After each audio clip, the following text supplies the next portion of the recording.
जय हिंद दोस्तों, आपका स्वागत है हमारे YouTube channel Learning Point with Abhishek में।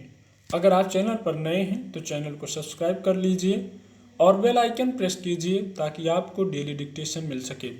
100 शब्द प्रति मिनट डिक्टेशन स्टार्ट।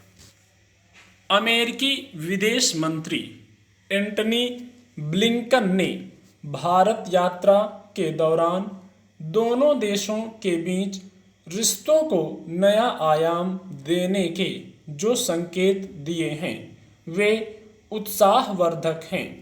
पहली और सबसे बड़ी बात तो यही कि अमेरिका ने भारत को अपना महत्वपूर्ण सहयोगी माना है। इसे भारत के लिए भी किसी कूटनीतिक उपलब्धि से कम नहीं माना जाना चाहिए। बाइडेन के सत्ता में आने के बाद ब्लिंकन पहली बार भारत आए हैं। वे ऐसे नाजुक वक्त में भारत पहुंचे हैं जब अमेरिका न सिर्फ घरेलू मोर्चों पर बल्कि अंतर्राष्ट्रीय स्तर पर भी चुनौतियों का सामना कर रहा है। अमेरिका कोरोना से तो लड़ ही रहा है, साथ ही वह चीन और अफगानिस्तान जैसे संकटों से भी जूझ रहा है। यही मुश्किलें भारत का भी पीछा नहीं छोड़ रही हैं। जाहिर है दोनों देशों के सामने संकट और चुनौतियां एक जैसी हैं, इसलिए दोनों को एक दूसरे का हाथ और साथ चाहिए। ब्लिंकन की भारत यात्रा का असल मकसद अफगानिस्तान और चीन के मुद्दे पर भारत को अपने साथ खड़ा करना लगता है। फिर चीन से निपटने के लिए अमेरिका जिस रणनीति पर चल रहा है उसमें भारत की भूमिका मामूली नहीं है। बाइडेन चाहते हैं कि भारत क्वाड समूह को मजबूत बनाने के लिए अमेरिका के साथ खड़ा रहे। क्वाड अमेरिका, जापान, ऑस्ट्रेलिया और भारत का समूह है जो चीन पर नकेल कसने के लिए बनाया गया है। दक्षिण चीन सागर से लेकर हिंद महासागर तक चीन की बढ़ती सैन्य गतिविधियों से अमेरिका परेशान है। चीन के इस कदम से भारत की भी नींद तो उड़ी है ही, इसलिए अमेरिका का अब सबसे बड़ा हित भारत और ऑस्ट्रेलिया जैसे देशों के साथ मिलकर चीन की बढ़ती ताकत को रोकना है। पूर्वी लद्दाख में भारत चीन गतिरोध के संदर्भ में कुछ समय पहले चीन को चेताकर अमेरिका भारत से अपनापन दिखा ही चुका है। अफगानिस्तान के मोर्चे पर भी अमेरिका और भारत चिंतित हैं। अपना बोरिया बिस्तर समेटने के बाद भी अमेरिका अफगानिस्तान से पिंड नहीं छुड़ा पा रहा है। भारत का संकट यह है कि अगर तालिबान ने सत्ता पर कब्जा कर लिया तो क्या होगा। भारत ने अफगानिस्तान में हजारों करोड़ की विकास परियोजनाएं चला रखी हैं। भारत के लिए एक और बड़ा संकट यह है कि कहीं तालिबान अपने लड़ाकों को कश्मीर में न भेजने लगे। इसलिए ब्लिंकन ने सुरक्षा चुनौतियों पर राष्ट्रीय सुरक्षा सलाहकार अजित डोभाल से भी लंबी चर्चा की। गौरतलब है कि 2 दशकों से अमेरिका और भारत ज्यादा करीब आए हैं। रूस के मुकाबले भारत का झुकाव अमेरिका की ओर बढ़ा है। हालांकि भारत दोनों ही देशों के साथ संतुलन साधते हुए चलता है, पर बदलते वक्त और जरूरतों ने अमेरिका और भारत के बीच दूरियां खत्म कर दी हैं। सैन्य और रक्षा क्षेत्र में बड़े सामरिक समझौतों से लेकर व्यापार के स्तर तक पर भारत और अमेरिका एक दूसरे के पूरक साबित हो रहे हैं।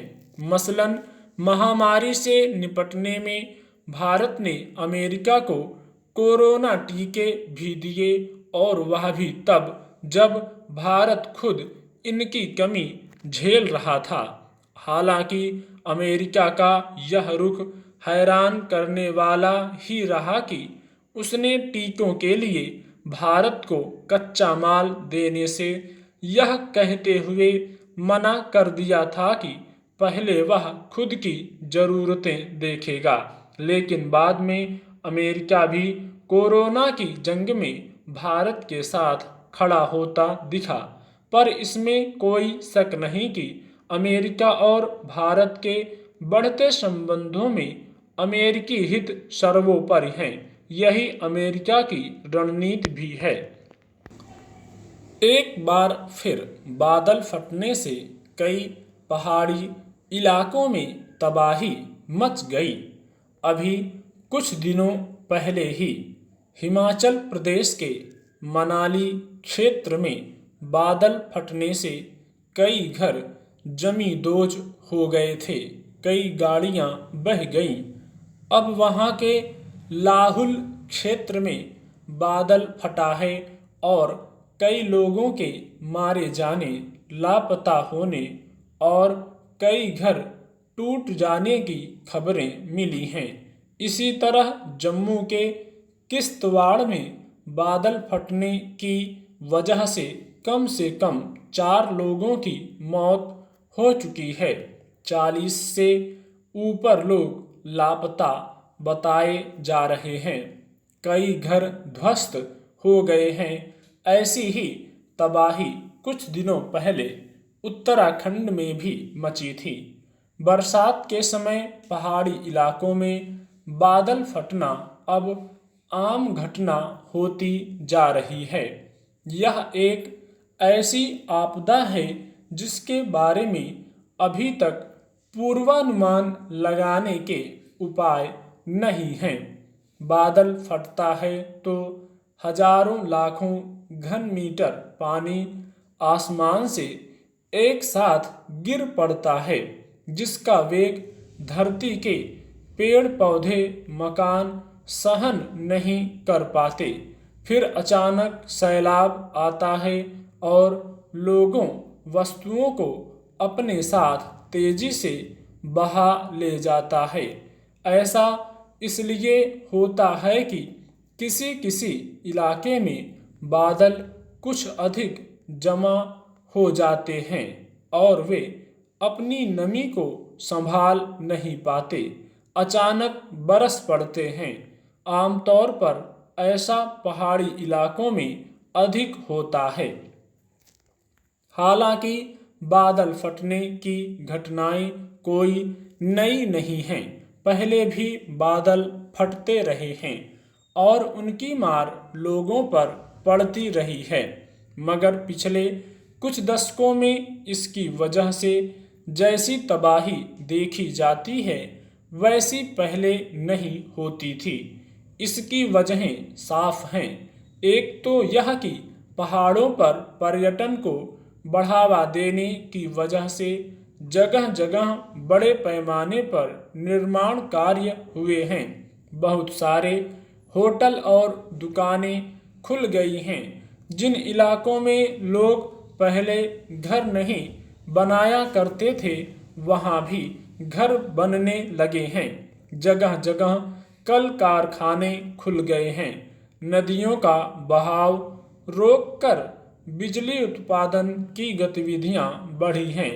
सड़कों को सुगम बनाने की योजनाएं भी बड़े पैमाने पर चली हैं। इन सब के चलते पहाड़ों पर खूब कटाव हुआ है। खुदाई के लिए बारूदी हमलों से कई जगह पहाड़ दरक गए हैं, जिसके चलते वहां सामान्य बरसात में भी भूस्खलन होता रहता है।